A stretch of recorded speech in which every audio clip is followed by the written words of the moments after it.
Now, if someone told you that these standard shocks made a car to a 7-second quarter mile, would you believe them? Keep watching, you're going to find out.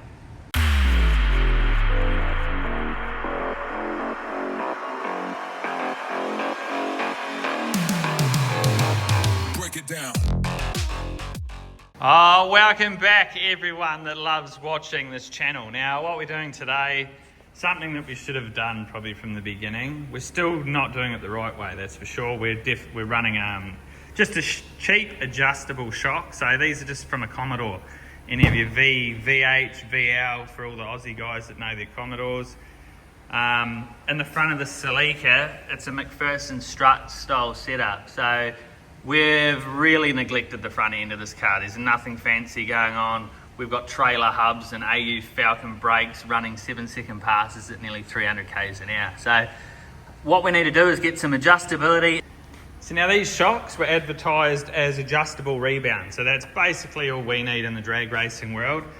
But I was expecting to have a little knob at the top you could adjust anti-clockwise or clockwise to change it while it was in the car. But unfortunately, to adjust these shocks, you've got to fully compress them, and then you're able to turn this with an Allen key in the top. So we won't be able to adjust it when it's at full extension, basically. Hard to explain, but I'll show you the instructions, and that's how we learned how to adjust them.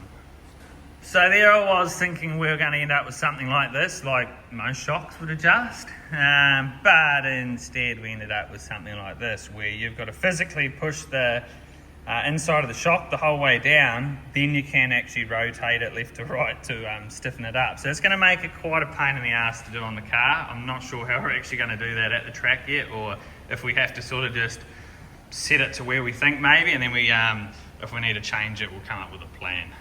Now, for you first time viewers, this is just a simple K series. No, it's not. It's a billet block now. It makes about 1400 horsepower.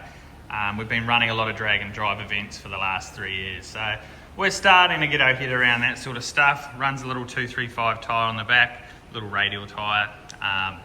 And we're starting to get some good times. Best ET so far is a 776 at about 184 mile an hour, I think that was.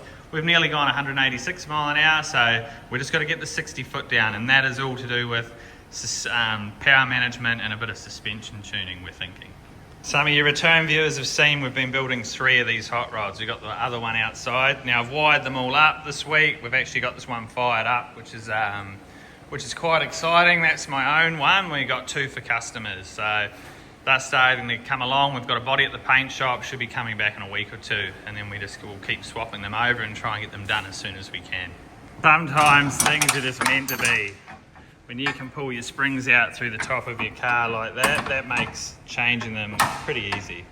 Now, the reason why it's got these Commodore struts in the front of a Toyota Celica, I couldn't actually buy new inserts. So by undoing this cap, that comes off and then the whole insert comes out, which I'll show you shortly.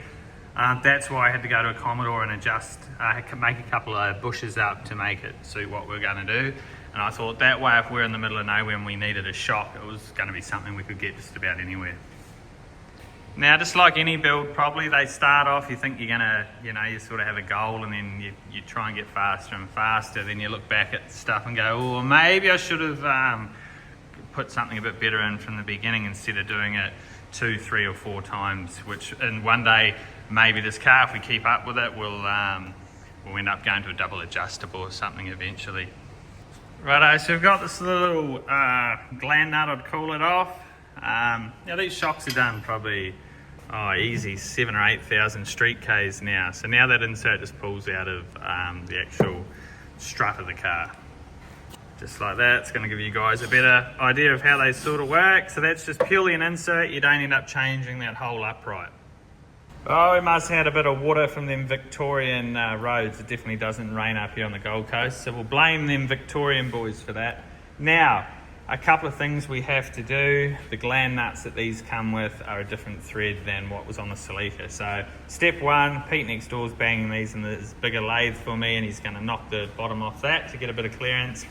And the other thing we have to do is open up that ID so it locates right there on the shock. So once that's done, that'll locate the shock in there all nicely. We'll get more thread engagement on these, And now I've got to come up with some tools that we can adjust these in the car. There's no way I'm going to be pulling these out every time I want to adjust them. Now, according to my calculations, it should be as easy as getting a bit of this 19mm aluminium rod that can fit through that pillow bush on the top of the strut mount. Then we're going to drill a hole in the bottom of it and then tap it to 14 by 1.5. Then hopefully that will screw onto that and give us something to push the shock centre down with, and also be able to bring it back through after we've done the adjustment. Oh, watch out, stand back. We got the world's biggest lathe about to fire up. Righto, so basically all we have is this piece of aluminium tube with a thread. 14 by 1.5, that goes through there, and now when that's in the car, that'll allow that to slide through, so I can push that shock the whole way down and have the ability to bring that back up after we've done the adjustment. Righto, that's the new shock in. Now the gland nut's a little bit beaten up because of we can't use the Commodore ones, they're a different thread, so these Silica ones are probably 50 years old, so that's why that looks a little bit ugly, but the shock's in there, it's all located nice now, so it's going to be better than it ever was. Now we've just got to make sure we can actually assemble all this and have the ability to adjust them. This will show us the general idea of this little tool. So far we have that connected to the top of the shock, and then that lets us pull that up and down through there. So hopefully we should just be able to lift up on that, and we can bring it all the way. They're quite tight. Oh, look at that. And we've got it all the way through. And we can unscrew that. Now I know the length that I can cut this to. I'll drill a bigger hole down the middle, and I'm going to see if I can make this tool in one piece so I can put the 6mm Allen key through the middle of it. Righto, we're at ride height. We've got the magical tool. We're going to screw that on. Now what I'm going to do is push that all the way down until that shock's completely collapsed, and then I can do a mark on it and I can cut it down to the shortest possible length so it's not too long. There's no point having excess rod hanging on there. So that's the rod completely pushed down. I'll just come up a little bit just to show you. And now that's all the way down. Now we have the ability to put an Allen key through this to adjust the shock. Then after we're finished, we just simply pull that back up and we're away laughing. Okay, that's the shock the whole way compressed. I've turned the Allen key all the way anti-clockwise.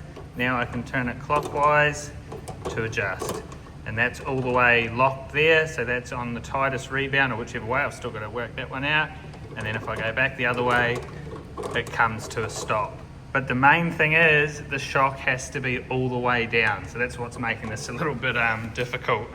One day, when we get 20 million subscribers, we'll be able to put a set of double adjusties in the front. Oh, it's time for the test. So both sides are adjusted full tight. So hopefully that means that it should be really slow on the rebound when the front of the car starts transferring the weight to the rear. So when I go up on the hoist at that speed, it will be cool to see that tyre not actually be able to keep up with the hoist speed. Let's go.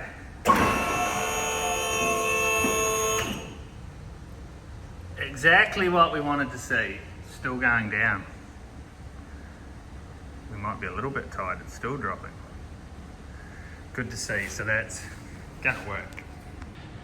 Well, to be honest, I'm quite excited about testing these now. So that's gonna happen in 2 weeks from now. We're out going to just a bit of a test day. Hopefully we can get the 60 foot down. We want to knock at least a 10th off that, which would be nice, and all going to plan. That could get us into a 750 one day. So we'll try the simple cheap things. We've got plenty of horsepower. I'm sick of chasing that. We've done that for the last 2 years. We seem to, touch wood, have a pretty reliable combination at the moment. So let's go out and see if we can get this thing to leave off the hit. Well, that was interesting. Break it down.